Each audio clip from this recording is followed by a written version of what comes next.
का अंत जो है अनटचेबिलिटी, क्या बोलते हैं इसको, इसे कहते हैं अनटचेबिलिटी। अगर मैं बात करूं आपसे, ये जो अनटचेबिलिटी है दोस्तों, ये ध्यान रखना, इसका जो अंत है ये है अनुच्छेद नंबर 17। कौन सा है, अनुच्छेद नंबर 17 है, छुआछूत अस्पृश्यता का अंत। ठीक है, आगे बढ़िएगा। अगला क्वेश्चन दोस्तों, प्रेस की स्वतंत्रता का अधिकार संविधान के किस अनुच्छेद में स्थित है।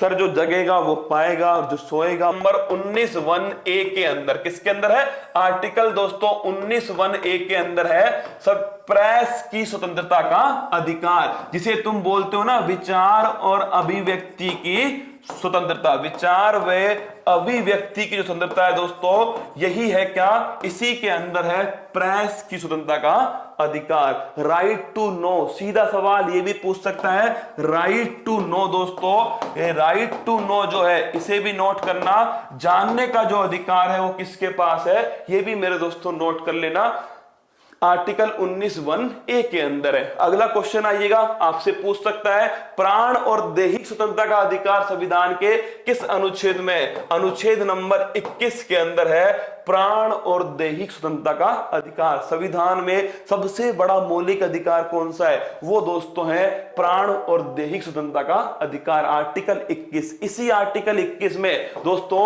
86 कॉन्स्टिट्यूशनल अमेंडमेंट होता है और एक नया आर्टिकल आता है 21A।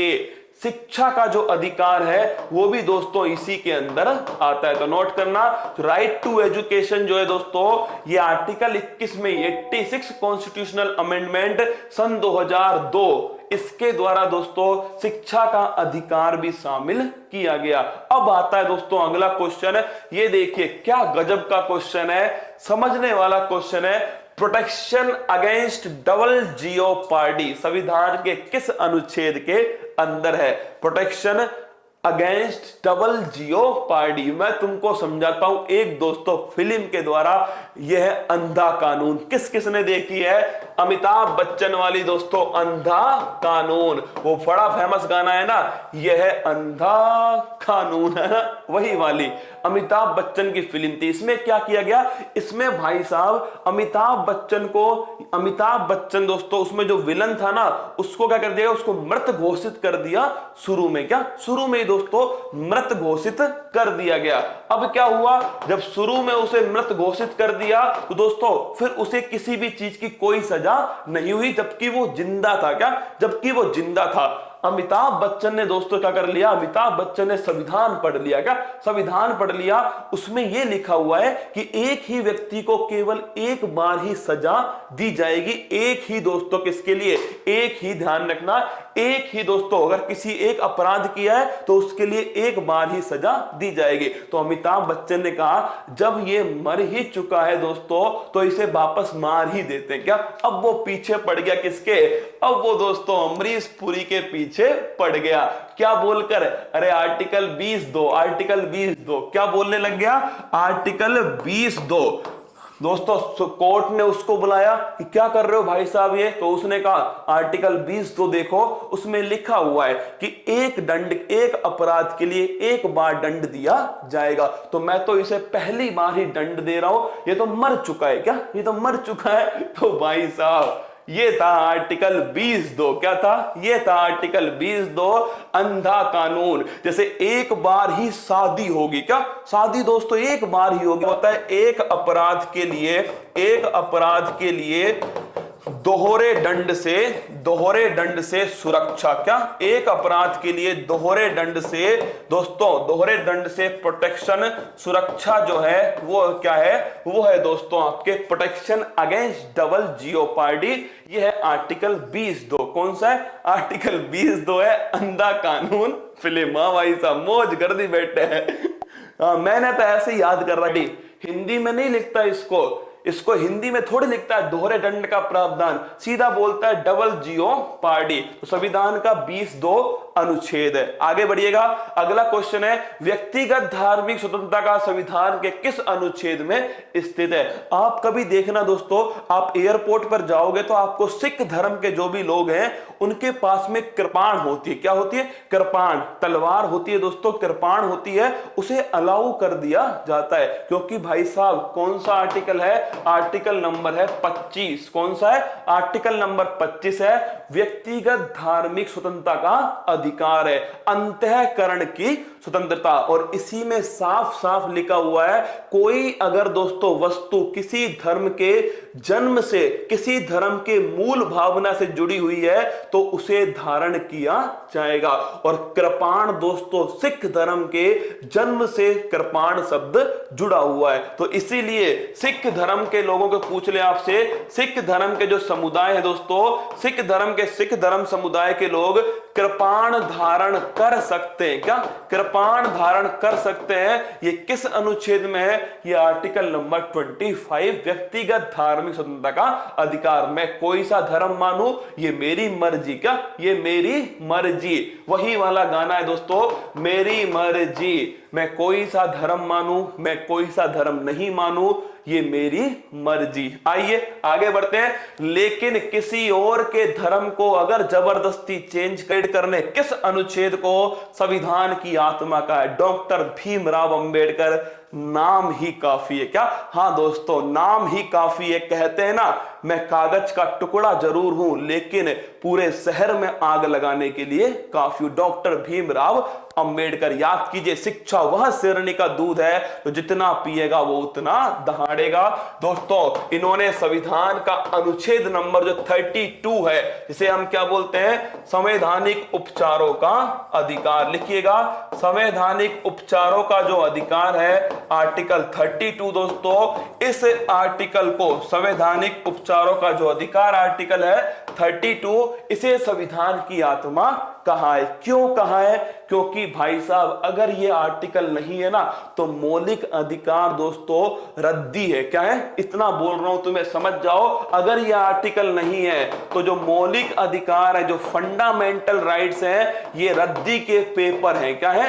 रद्दी के पेपर। आप बताइए, मैंने कहा कि भाई साहब अगर कल सुबह तुम सही समय पर नहीं आए, फिर मैंने कहा तुम्हें कोई दंड नहीं दिया जाएगा। क्या? कोई कुछ नहीं कहेगा, तुम्हारी मर्जी है, तो तुम आओगे क्या? तुम नहीं आओगे। इसीलिए कह रहा हूं दोस्तों, अगर मौलिक अधिकारों का उल्लंघन हुआ तो कौन संभालेगा? आर्टिकल नंबर 32 संभालेगा। आप इसी आर्टिकल के द्वारा सीधा सुप्रीम कोर्ट में 5 तरह की रिट जारी कर सकते हो। क्या? सीधा सुप्रीम कोर्ट में दोस्तों 5 तरह की रिट लगा सकते हो। किसके द्वारा? इसी आर्टिकल के द्वारा। तो ध्यान रखना, आर्टिकल 32 संविधान की आत्मा क्यों है? क्योंकि भाई साहब ध्यान रखना, ये मौलिक अधिकारों की दोस्तों, मौलिक अधिकारों का उल्लंघन रोकने के लिए आर्टिकल 32 को बनाया गया है। संवैधानिक उपचारों का अधिकार। सुप्रीम कोर्ट 5 तरह की रिट दोस्तों इसमें जारी करता है। अगला क्वेश्चन देखिए, डीपीएसपी सर्वोच्च न्यायालय में परिवर्तनीय है या नहीं? ये भी अच्छा क्वेश्चन है दोस्तों। डीपीएसपी जो है वो सुप्रीम कोर्ट के अंदर, मतलब न्यायालय में डीपीएसपी परिवर्तनीय है या नहीं? दोस्तों ये बड़ा अच्छा क्वेश्चन है। नहीं है। क्या? नहीं है, लिख लेना। क्या? ये दोस्तों नहीं है। अब आप कहोगे मतलब क्या है? अगर डीपीएसपी का उल्लंघन होता है तो तुम सुप्रीम कोर्ट नहीं जा सकते, तुम न्यायालय में ये चैलेंज नहीं कर सकते कि भाई इस पर सुनवाई करो। तो ध्यान रखना, डीपीएसपी का उल्लंघन होने पर दोस्तों आप न्यायालय में नहीं जा सकते। यही तो सबसे खराब बात है किसकी? डीपीएसपी की। इसीलिए तो अधिकांश डीपीएसपी दोस्तों लागू ही नहीं हुए। मैंने अभी पढ़ाया आपको आर्टिकल नंबर 44 दोस्तों, केवल कहां लागू है? गोवा के अंदर लागू है। यही तो कारण है, डीपीएसपी दोस्तों न्यायालय में परिवर्तनीय नहीं है, इसीलिए दोस्तों ये लागू नहीं हो पा रहे। आगे देखिएगा अगला क्वेश्चन, समान कार्य के लिए समान वेतन, सीधा पेपर में आया दोस्तों, समान कार्य के लिए समान वेतन संविधान के किस अनुच्छेद में है? तो लिख लो अनुच्छेद नंबर 39। क्या है?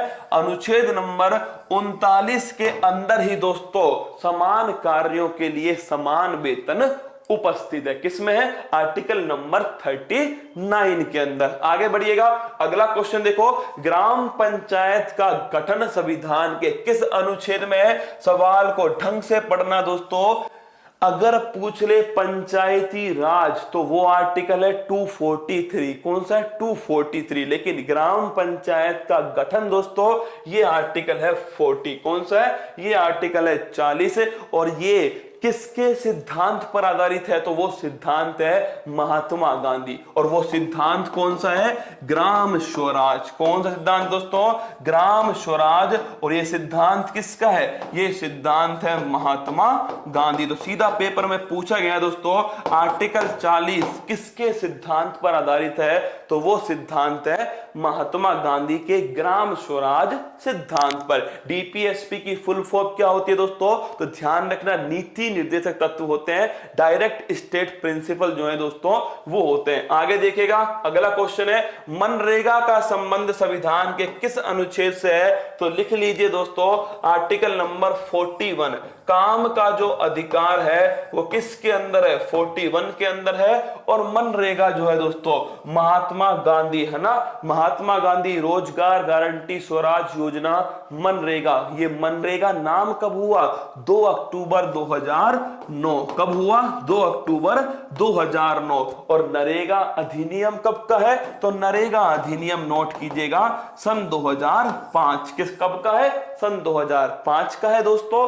और मनरेगा जो है 2 अक्टूबर 2009 में इसका नाम हो गया। आइए आगे बढ़ते हैं। अगला क्वेश्चन देखिए, निशुल्क विधिक सहायता। लिख लो, अच्छा क्वेश्चन है दोस्तों। निशुल्क विधिक सहायता ये संविधान के किस अनुच्छेद में स्थित है? मतलब कि दोस्तों विधिक सहायता, कानूनी सहायता फ्री में उपलब्ध हो, ये संविधान का अनुच्छेद है आर्टिकल 39A। क्या है? Article 39A।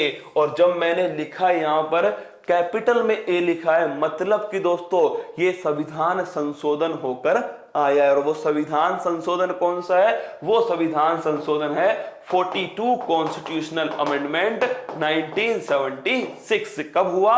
42 कॉन्स्टिट्यूशनल अमेंडमेंट 1976 में आर्टिकल 39A आता है दोस्तों। और ये जो आर्टिकल 39A है ना, ध्यान रखना, निशुल्क विधिक सहायता, कानूनी सहायता दोस्तों निशुल्क उपलब्ध कराना दूर दराज के क्षेत्रों में, ये है मेरे दोस्तों आर्टिकल 39A। एक बड़ा गजब का सवाल बता रहा हूं आपको। एक संस्था है नालसा। कौन सी?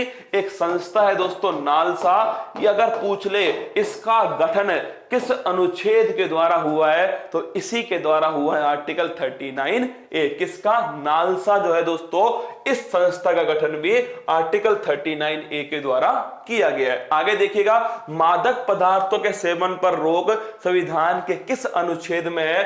अनुच्छेद नंबर लिखिए 47। किसके अंदर दोस्तों? जो अल्कोहल है। किसका? अल्कोहल जो दोस्तों है, सब मादक पदार्थ जो है इन पर रोक जो है, इनके सेवन पर जो रोक है वो आर्टिकल 47 के अंदर स्थित है। ठीक है, आगे बढ़िएगा। अनुच्छेद नंबर गाय के वध पर रोक जो है ये किसके अंदर है? तो लिख लो, ये अनुच्छेद है 48। कौन सा है? अनुच्छेद नंबर 48 गाय के वध पर रोक। तो मादक पदार्थों पर रोक ये अनुच्छेद नंबर 47 में है। गाय के वध पर रोक ये आर्टिकल नंबर 48 में। गाय को दोस्तों वेदों में अघन्या कहा गया है। ये यूपी पीसीएस में पिछली बार दोस्तों पूछा गया क्वेश्चन है, गाय को अघन्या कहा गया है। किसके अंदर? वेदों के अंदर अघन्या कहा गया है। आगे बढ़िएगा, अगला क्वेश्चन, कार्यपालिका। ये देखिए लगता बहुत छोटा है दोस्तों। क्या लगता बहुत छोटा है? लेकिन ये है बहुत महत्वपूर्ण। कार्यपालिका और न्यायपालिका में पृथक्करण संविधान के किस अनुच्छेद में? मैं तुमसे ये बोल दूं ना मेरे दोस्तों कि शक्ति का पृथक्करण, शक्ति का विभाजन किस अनुच्छेद के अंदर है, तो वो आर्टिकल है 50। कौन सा अनुच्छेद है? आर्टिकल 50 है। मतलब कार्यपालिका का काम क्या होता है और दोस्तों न्यायपालिका का काम क्या होता है, इन दोनों के मध्य शक्ति का पृथक्करण जो है ये है भाई साहब आर्टिकल। बीफ खाने पर प्रतिबंध है ना, ये भी नोट कर लेना आप। जो बीफ है दोस्तों, क्या, हाँ, जो बीफ है, इस बीफ को खाने पर जो प्रतिबंध है ये भी आर्टिकल 48 के अंदर लिखा हुआ है। स्पेशल लिखा हुआ है दोस्तों, गाय या फिर जो बछड़ा है उसको मारने पर प्रतिबंध और बीफ खाने पर प्रतिबंध। बीफ का मतलब क्या होता है? जो गाय का दोस्तों, जो गाय का जो मांस होता है उसे कहते हैं बीफ। इस पर प्रतिबंध लगाया गया है आर्टिकल नंबर 48 में। आगे देखिएगा, कार्यपालिका और न्यायपालिका इन दोनों की दोस्तों शक्ति अलग अलग है और इन्हें अलग अलग ही काम करना चाहिए, एक दूसरे में दोस्तों हस्तक्षेप नहीं करना चाहिए। यह है अनुच्छेद नंबर 50। अंतरराष्ट्रीय शांति का संबंध संविधान के किस अनुच्छेद से है? यह है अनुच्छेद नंबर 51। कौन सा है? अनुच्छेद नंबर 51 है दोस्तों, अंतरराष्ट्रीय शांति।